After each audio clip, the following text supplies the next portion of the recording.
So, one of the major concerns of society today is that the presence of strong masculine men is in a decline and has been for several decades.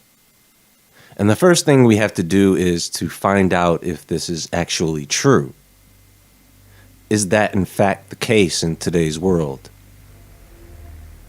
You see, folks, it can't just be confined to the US. This has to be a global phenomena. Otherwise, it's not a man problem. It's a US problem, or any other place where you think this issue is isolated. This presentation is actually a follow-up video of the presentation I did on estrogenics. If you haven't seen that video, I recommend you also watch that as well. Now, in different cultures around the world, men and women play different or the same roles depending on the population ratio, religion, economics, etc. There are several factors that define how men and women behave in different cultures. Now, I will say this. You've heard the term divide and conquer. Well, I'm not certain how divided other cultures around the world are, but the US is one of the most divided cultures on the planet today.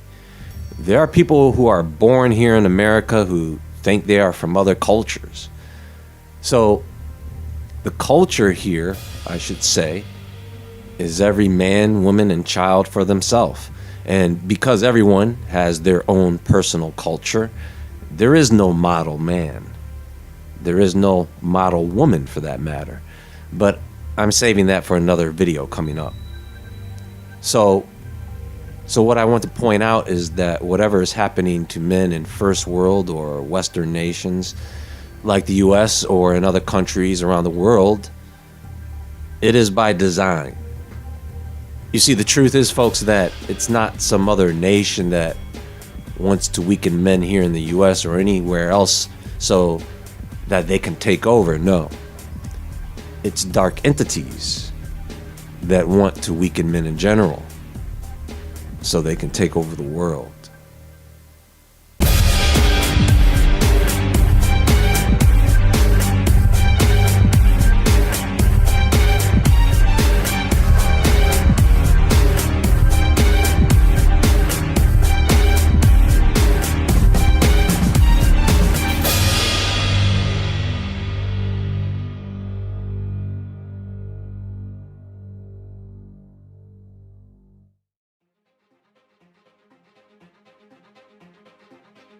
So there is a bigger problem here brewing.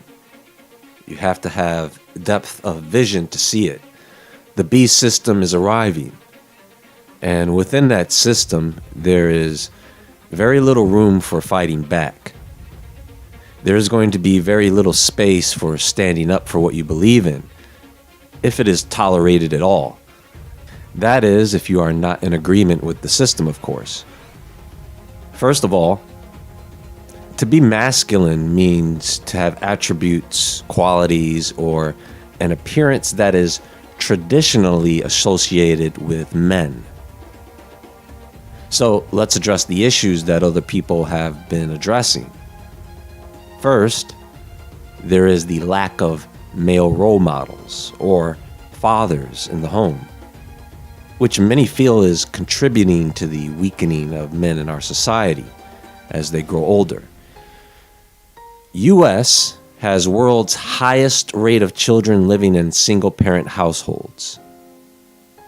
This was a study done in 2019. For decades, the share of US children living with a single parent has been rising, accompanied by a decline in marriage rates and a rise in births outside of marriage.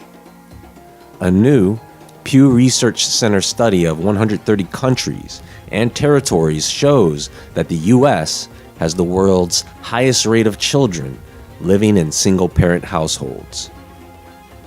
That's around 24 million children out of over 11 million plus single-parent households. Over 80% of those households are single mothers. Married parent couples make up 57.5% of the parenting population in the US. Unmarried couples make up 4.7%. Single parents make up 26.7%. And the remaining 11.1% are other parenting relatives. So, you take a quarter of the US population, and over 80% of those children do not have fathers in the home. Now that we know where the fathers are missing, what about the other male role models? Well, the dark side of society has taken care of that, mainly through the media. We've already discussed to some degree how they are feminizing men through estrogenics with the food supply. Well, we see this all over the media.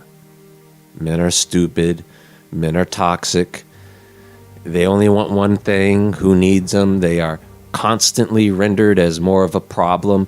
You can see we are having a gender war here, folks. If there were enough masculine men, there would be no gender war. But that is being neutralized by constantly showing you men being feminine and women being masculine.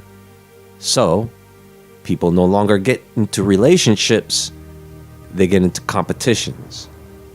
Because the unbending masculine men, they would stand apart instead of blending in like the other femi men. And that's as far as I'm going to go on that. You get the point. Social media has effectively destroyed relationships, which I'm going to discuss in a separate video. But because of this, there is a rise of single men. And some of those men take themselves out because they have been, let's say, black-pilled so bad, they think there is no hope. I mean, the fact is, men desire women. It's not the only thing they desire, but that is a biological driving force that is hard for many men to just let go. Young men and young women today have access to sexual stimulation at their fingertips. When I was very young and a teenager, you couldn't just sit there at home thumbing through photos of girls. You had to see them in person or in a magazine, or you had to wait for them to show up on your television screen. When you weren't around them, you had to remember what they looked like. No photos of them, you had to remember. There was no dating apps. There was no internet in everyone's hand. To do that, you had to try your luck looking through dating ads in the newspaper. The newspaper. That one-child policy is catching up to them. So right now, there is a growing number of leftover women and men. So if you are a man over there, unless you're rich, forget about finding a suitable wife. There's not enough women to go around. Remember, they limited that number per house, remember? So now, there are not enough women. So, you have all these single men over there without wives. Not only that, those women who couldn't get married and are well past their prime, well past the age of starting a family with children, they can't find anybody to marry them. So they have a problem. That was by design, by the way. Just like what's happening here in the US is by design. But I'm going to save all that for the video on that subject. Hard times create strong men. Strong men create good times. Good times create weak men. And weak men create hard times. That's a quote by author G. Michael Hoff. And you can see the truth in those words when you observe the societal evolution of men. Now, the reason this is true is because of our biology in part. We are walking muscles, and only the strong survive, right? When the going gets tough, the tough gets going. That brings the strong, good genetics to the front and allows for the weaker genetics to die off. Today, when men fight in wars, they're not lined up in a field with swords, axes, and shields getting ready to collide into battle. Today they use guns and tanks and missiles. You don't really have to touch anyone. There's not a lot of men who hunt. Why? Because you can buy meat at the grocery store. The same reason there are not a lot of farmers. Now, of course, doing those tough, dirty jobs builds testosterone and therefore muscle and stronger bodies, as long as the body is kept fed and in good shape. Today, to stay in shape, we actually have to come up with routine activities that keep us in shape, like going to the gym. Think about this. Back in the day, if you lived in a town of people, and the next town over was full of people that would love nothing more than to come pillage and plunder your town, with your women and children there, just waiting for you to get weaker than them, you're not sitting around like a fat slob on the couch. Listen, there is something about pushing yourself to the limits which strengthens the body, the mind, and the soul. Is it not a fact that when a bone breaks, that it tends to heal stronger than it originally was? When you tear up and inflame those muscle fibers in resistance training, don't the muscles heal stronger with stronger muscle fibers that can take on more weight? You know, I sat around and watched a bunch of fitness professionals talk about how men in prison get so jacked up when they go into the prison system. One guy said, well, you know, they work out all day, every day. One guy said, well, they would have to get a calorie surplus from somewhere. Do you want to know, folks, how men get so jacked up and muscular in prison? It's because they're in prison. It's probably one of the hardest lives anyone could live, to be imprisoned, whether that's mentally, spiritually, emotionally, or physically. Now, is that a lack of challenges that breeds weaker men? Sure. Adversity will either kill you or make you stronger. There has been a decline of testosterone levels in men since the 70s. So, here we are with a race of men who some have just abandoned masculinity altogether and have embraced femininity, as the feminine is divine and should be worshipped, like in ancient times, you know, as a cover for something more sinister. In the meantime, we have another race of men in trouble, with dropping out of school, mental health issues, suicide, workplace deaths, crime deaths, homelessness, paternity fraud, child custody rights, reduced life expectancy. They keep getting married. Men are in a very bad place. I see a lot of us have been sold a lie.